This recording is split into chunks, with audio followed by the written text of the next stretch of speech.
Menarik petang ini, pemuda UMNO dakwa Tun Mahathir benarkan budaya rasuah dalam UMNO. RSN Raya dakwa ramai ahli perniagaan bimbang atas kenyataan Siti Mastura. Seorang pekerja kilang ditahan akibat kenyataan jeliknya terhadap Perdana Menteri. Menteri Pertanian mahu pastikan arahan penjualan benih padi sah dipatuhi. Lompat sokongan buktikan kelompongan Akta Anti Lompat Parti.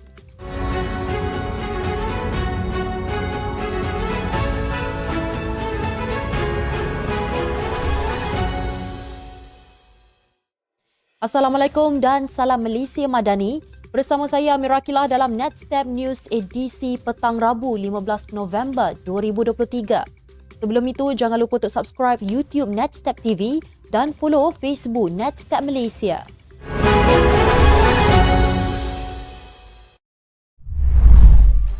Berita sepenuhnya, seorang pemimpin UMNO menuduh Dr. Mahathir Mohamad hipokrit kerana tidak menerima tanggungjawab atas budaya rasuah parti itu dengan mendakwanya tidak melakukan apa-apa bagi menangani masalah berkenaan.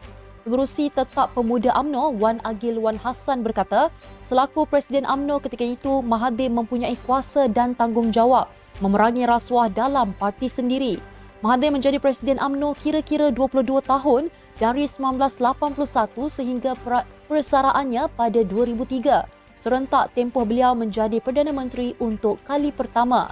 Dalam siri audio Sia keluar sekejap sebelum ini, Mahathir berkata, bukan kerja beliau untuk mengarahkan pihak berkuasa menangani masalah rasuah dalam UMNO pada 1990-an. Katanya pihak berkuasa tidak sepatutnya menunggu arahan untuk bertindak jika menyedari berlaku sebarang penyelewengan. Beliau berkata walaupun sedia mengambil tanggungjawab terhadap isu yang timbul ketika menjadi Presiden UMNO, beliau tidak boleh dipersalahkan atas budaya rasuah parti. Tetapi Wan Agil berkata, Presiden parti perlu bertanggungjawab sepenuhnya terhadap sebarang rasuah yang berlaku di bawah kepimpinannya. Beliau membuat perbandingan dengan tempoh Najib Razak menjadi Presiden UMNO di mana bekas ahli Parlimen Pekan itu mengambil langkah bagi mengurangkan pengaruh politik wang dalam UMNO dan menambah jumlah perwakilan yang layak menghadiri serta mengundi dalam Perhimpunan Agung Tahunan Parti. Ahli Parlimen Jelutong RSN Raya mendakwa ramai ahli perniagaan Malaysia di Singapura mengeluh dan mulai bimbang produk yang diusahakan mereka akan dipulaukan rakyat di republik itu. Ia susulan keceluparan seorang ahli parlimen pembangkang di negara ini yang mengaitkan bekas Perdana Menteri Singapura mendiang Lee Kuan Yew dengan Parti Komunis. Walaupun tidak menamakan ahli parlimen terbabit, kenyataan itu merujuk kepada Siti Mastura Mohamad yang mengeluarkan kenyataan berbaur fitnah. Beliau turut bertanya adakah kenyataan seorang ahli parlimen yang dibuat baru-baru ini yang mengaitkan Lee Kuan Yew dengan komunis akan menyebabkan apa-apa masalah atas usaha-usaha yang telah dilaporkan. Ekoran keceluparan ahli parlimen mungkin menyebabkan perniagaan dua hala di antara Singapura dan Malaysia akan terjejas. Baru-baru ini Mastura mendakwa Kit Siang dan Guan Eng memiliki hubungan kekeluargaan dengan bekas Setiausaha Agung Parti Komunis Malaya, Chin Peng. Kenyataan dibuat raya itu mendorong Siti Mastura bangkit dan meminta ahli parlimen DAP terbabit menarik balik kenyataannya berdasarkan peraturan mesyuarat. Bagaimanapun, Siti Mastura yang juga pengerusi Lajnah Perpaduan Nasional Dewan Muslimat PAS Pusat mendakwa kenyataan dibuat raya bersifat sangkaan jahat. Seorang pekerja kilang yang sebelum ini tular kerana mengeluarkan kenyataan jelek terhadap Perdana Menteri Datuk Seri Anwar Ibrahim akhirnya ditahan polis malam tadi. Ketua Polis Daerah Sepang, Assistant Commissioner Wan Kamarul Azran Wan Yusof berkata, suspek lelaki berusia 43 tahun itu ditahan pada pukul 9.30 malam di Melaka.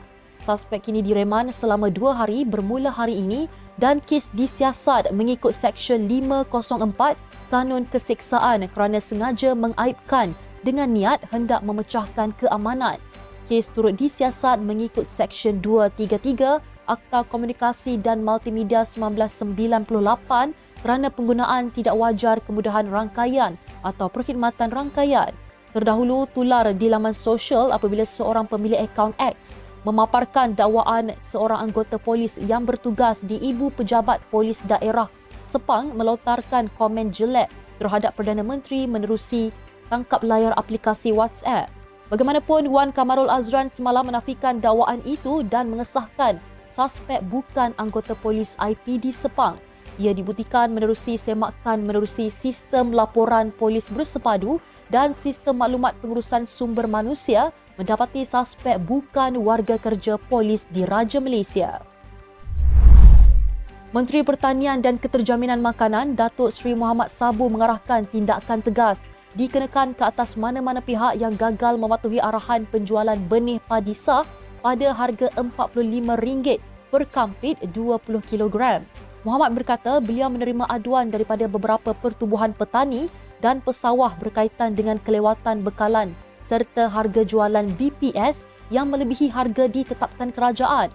Susulan itu, katanya beliau telah menjalankan pemantauan dan pemeriksaan pada semalam di 2 buah kilang yang mendapat permit mengeluarkan BPS di negeri Kedah. Muhammad berkata pihak pengilang BPS telah memberikan komitmen untuk membekalkan BPS dengan kadar segera kepada MADA. Sementara bagi kawasan-kawasan di luar seliaan MADA, beliau telah mengarahkan pemeriksaan dan penguatkuasaan dipertingkatkan segera.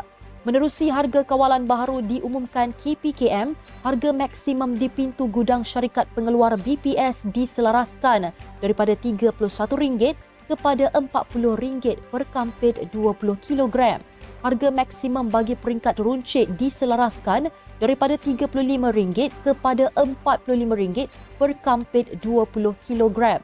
Sebelum ini, media melaporkan pengilang swasta yang menguasai lebih 80% pasaran BPS menjadi punca berlaku kenaikan harga di peringkat runcit kerana didakwa tidak mematuhi peraturan harga maksimum sekampit benih padi yang ditetapkan kerajaan.